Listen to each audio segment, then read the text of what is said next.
Outstanding, the ultimate accolade for teachers. We challenge primary teacher Kath Morgan to go from good to outstanding. A top inspector will observe one lesson.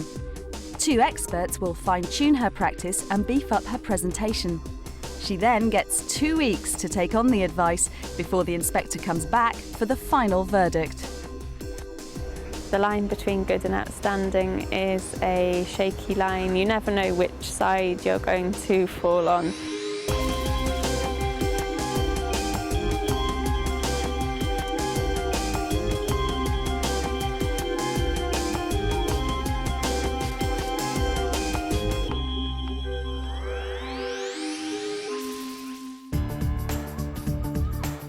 Cranford Infants is a 3-form entry primary school in Hounslow, West London.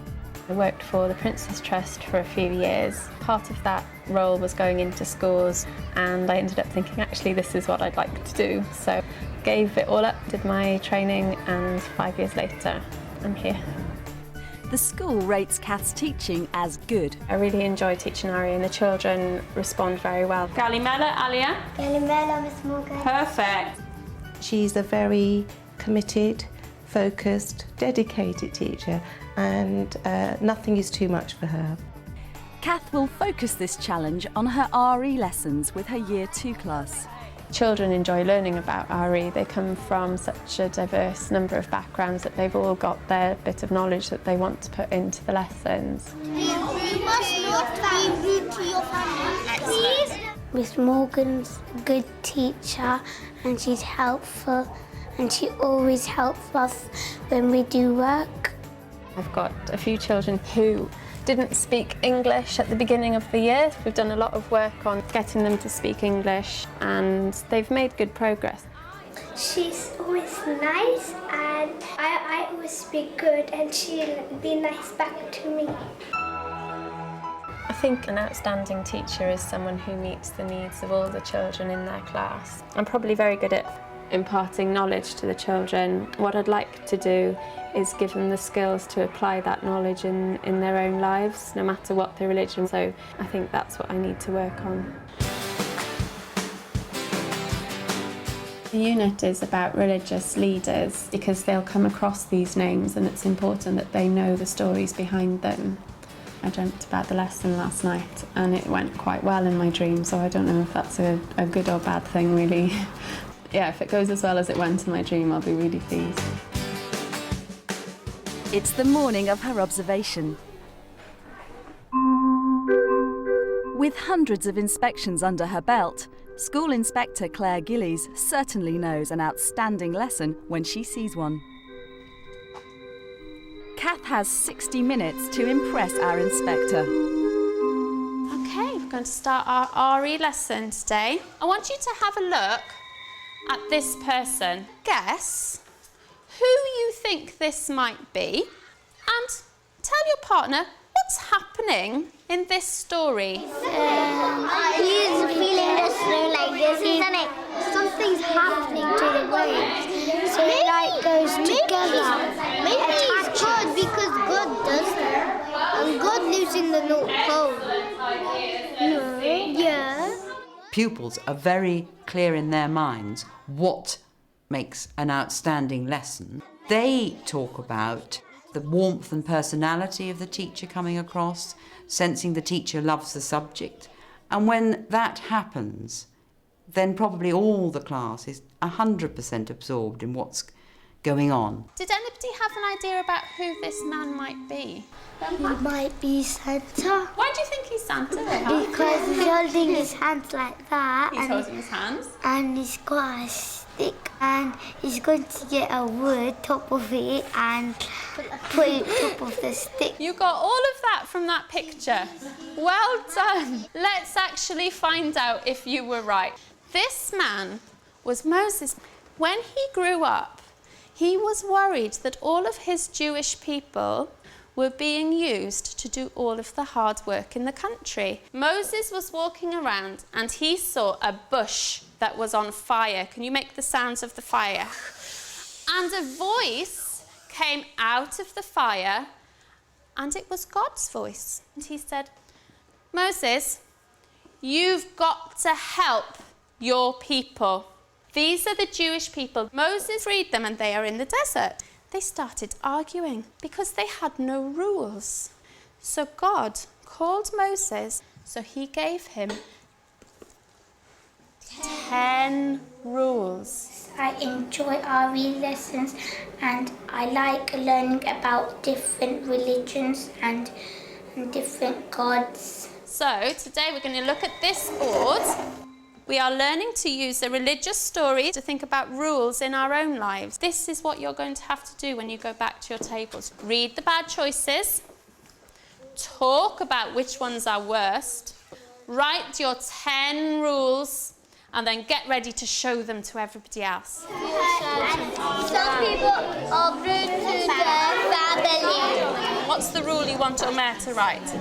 You must worship your God. Okay. Sometimes I do naughty stuff at home, but now I learned how to stop it, and that's quite interesting for me. You must not tell tales. You must not tell tales. You must not be lazy. And you were on number 15. You must. And then you had to stop, didn't you? Should we give them a round of applause? That was fantastic. What about this group over here? What did you write? Do not be rude to your family. Excellent. You must worship God. Stop being lazy and help. Stop being lazy and help. Fantastic. Excellent. Right. Can I just read one of yours quickly, Majid, out again? You must worship God. Did you know that there are some people in the world who have decided... Do not have God. So some people in the world have made a choice that they're not going to have a religion, and that is their choice. You've done fantastically well, and I'm going to stick these up on our 10 Commandments wall over here. We're going to make a display with them. So how did Kath get on? Kath, thank you very much indeed for letting me join that Year 2 RE lesson. It raised so many interesting questions, perhaps even more than you were expecting.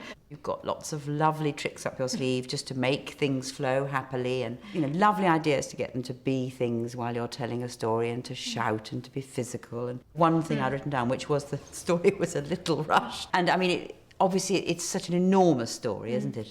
I wanted to tell the whole story of Moses, and what I had was quite a short time to get quite a lot of quite difficult ideas over to them about the different people. I was getting to the 10 Commandments, that's the bit I was getting to, but I felt that it's important that the children learn about the story as well. Probably I would do that differently next time. We were just beginning to think of what things we should have if we were going to write rules. Yeah.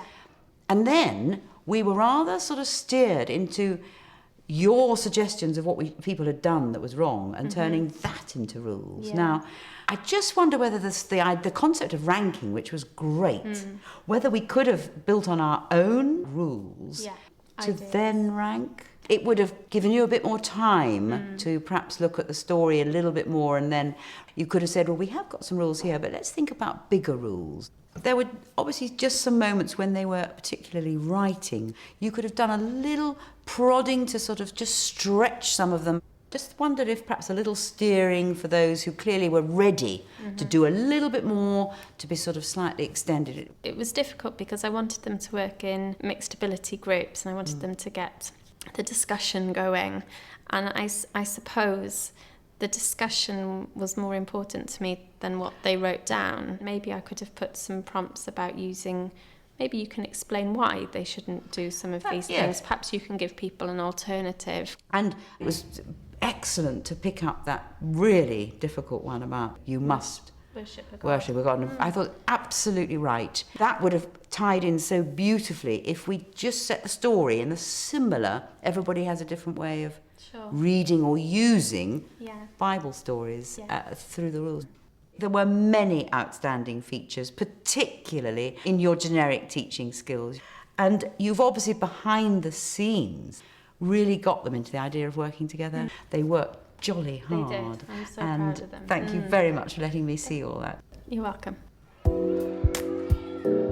I During the feedback, Claire told me that she'd noticed outstanding elements in the lesson, which I was really excited about. Having said that, she gave me pointers on how to get better.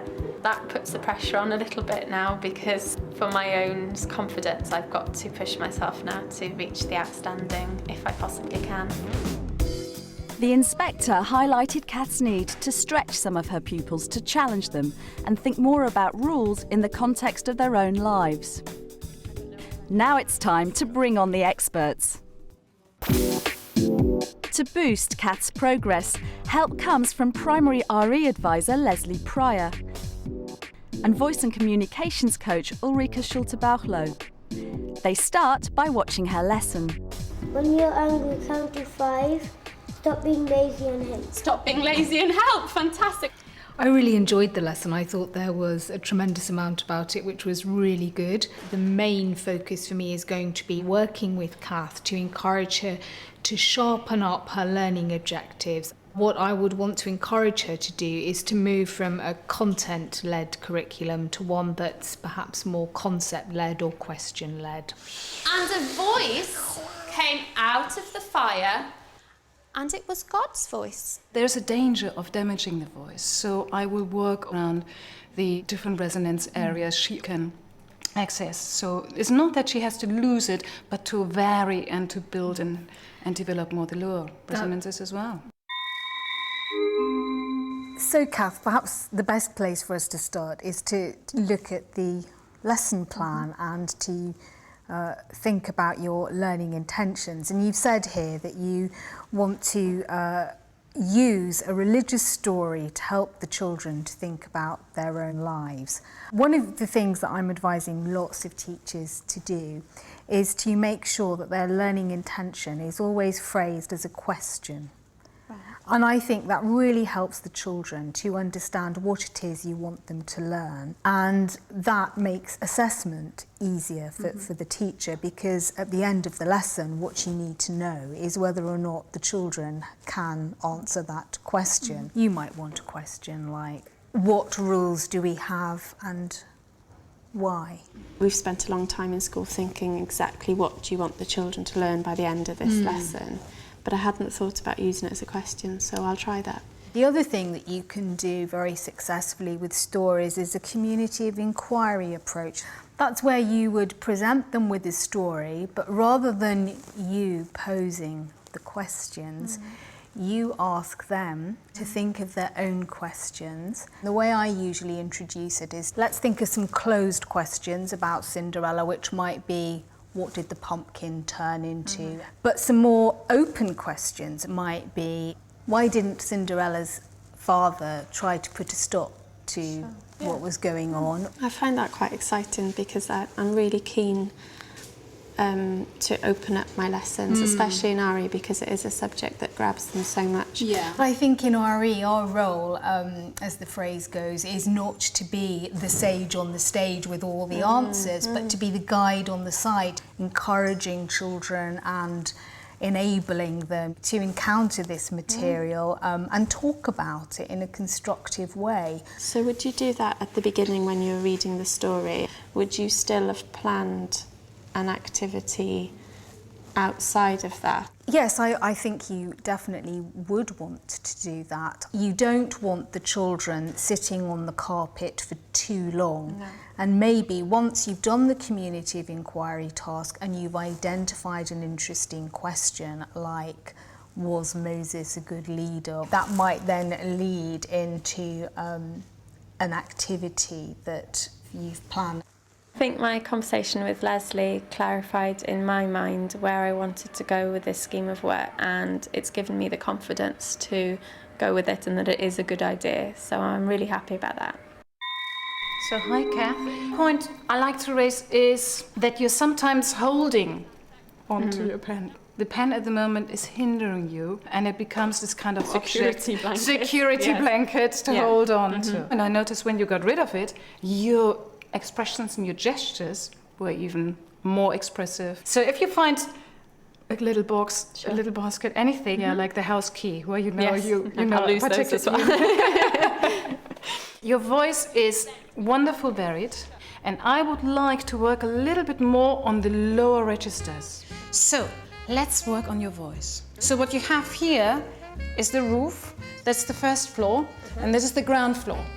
All your house has to resonate to create the sound most effectively. At the moment, you're mainly using the attic. Right. Can you make E? E. Now, ah. Use your hands as well. Ah, perfect. On an O. Oh. And from low and really go up. Okay. So, good and well done. Good. This is a pretty artificial environment right now. The kids are not there. No. Yeah. But if you just keep an eye on this, it is something to work on long term. Okay. The session with Ulrika was also helpful. I hadn't thought about the way that I use my voice, that if I get higher pitched, maybe they would find it annoying. I haven't found that in the past, but it's definitely something to consider. With her final observation just weeks away, it's back to the classroom to put all the advice into action and raise her game. The first question I've got for you is about a very special word. Who do you trust? And what is it about them that makes you trust them? Have I ever seen your dog? No. So I've got to trust you that you've got a dog. I believe in you. The lemur's pair, what were you talking about? Trust you to behave yourself. I trust you to behave yourself. What does trust mean to Alia? You have to listen to the teacher and trust them. I felt the lesson went really well. I tried to use the community of inquiry approach that Leslie suggested, and that worked really well. Isha's pair. Now then, you said that you were a bit stuck about the word miracle. I'm still conscious that I was probably holding my pen, and if I put it down, I will spend 10 minutes trying to find it when I need it again. So I am still holding onto the pen. I hope it's not detracting from the story too much. Spend some time thinking about the person that you trust. What is it about them that makes you trust them? Who you trust? God. Why? God gives us punishment and we say sorry, He'll forgive us. So a trustworthy person is forgiving. They met the learning intention, which was a question, as Leslie suggested. How do we help someone to trust us? They did fantastic mind maps of the sort of characteristics that a trustworthy person would have to show. I had a little idea of ways that we could remember the word trust. Claire talked about my differentiation, so to do that I tried to get them to write an acronym. The acronym probably was quite a difficult activity, but that is my extension for them. It's supposed to be challenging, and I think about 3 or 4 out of the 6 groups managed to do it, so that's quite good. The story that I'm going to read you this afternoon is from the Buddhist religion, and it's to do with animals. Why might the prince's cousin have shot the swan? He might want to get it, and he might want to eat a swan. I think having the focus on a question for the lesson does get the children to think a little bit more. The questions that I'm using are also getting a little bit more sophisticated, so there's more than just a yes or a no, and I think that they probably will come out of the lesson without one right answer, but having just thought around the question, which is really important. I think I should have this one because I shot it down that I could have it. You shot it, and we did it, and we look after it. And you're telling a lie. You shot it, but... Giving them something to argue, taking a risk like that is probably something that you have to do with a subject like animal welfare. Why did you shoot it? Why did you shot it? Because I'm not bothered to look at it. What was that? Because I'm not bothered to look at it. Oh, right. So what are you going to say to that? Those are the sort of conversations that you have to have in life with people. You have to learn how to have a serious yet heated debate and to come to a conclusion. You should look after animals. Agree or disagree? Agree. Agree, okay. You're allowed to hurt animals. What do we think? We disagree. I was really pleased with that lesson, and I felt that some of them had really thought quite deeply about how they felt about the story and how they feel about animal welfare in general, and had actually changed their minds. Away from the hustle and bustle of school life, Kath seeks some divine inspiration. It's fantastic to get an opportunity to come to the Buddhist temple.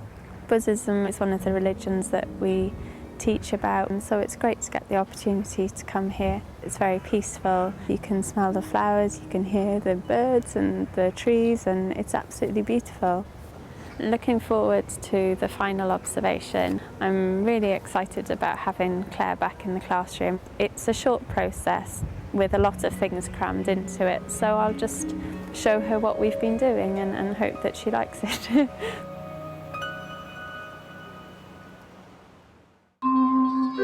It's the day of Kath's final observation. Claire Gillies is back, and it's make or break time. I'm back at Cranford Infant School to watch Kath Morgan with her Year 2 RE lesson. This time the theme is giving. Right, now then, I'm going to give out the post-it notes, and I want you to take a minute to look at our key words for this day's lesson. The first key word, important word, is a gift. The next one is precious. I want you to get the idea from each other what you think these words mean. What do you mean by precious? Precious means like when someone gives you a gift and they are surprised. Yeah, they are precious. No, it's special to me. Like something special. Yes, well done. My mom, on my birthday, she gave me some money, and that was precious. Because it was a special day and my mom gave me something. Okay, a gift is when you are giving a present. That one's from Isha. Okay. Precious means something special.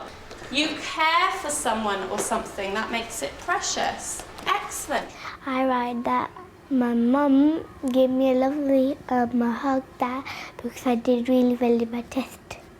We're going to read a story about a gift. In this country, there was a very poor farmer who really didn't have a lot of money. He actually had a mango tree. He saw the king looking very sad. The poor farmer gave the big mango yasin to the king, and he said, can you say that for me? I'm giving it to you because I want to see a smile on your face. He did start smiling. It was given as a sign of friendship. That's why it's precious to me. My family is very precious to me because at home they are always with me. In some envelopes on your tables, there are examples with different sorts of presents written on them. Put these gifts on our giving tree. Which ones would you think would be the most precious? We're sorting them out, and then if you finish, there are some blank ones in there, and you could put some gifts of your own. I think this is precious. I think this is precious.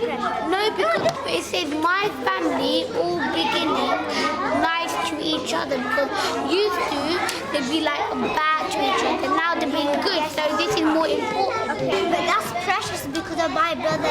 Somebody gave it on his birthday.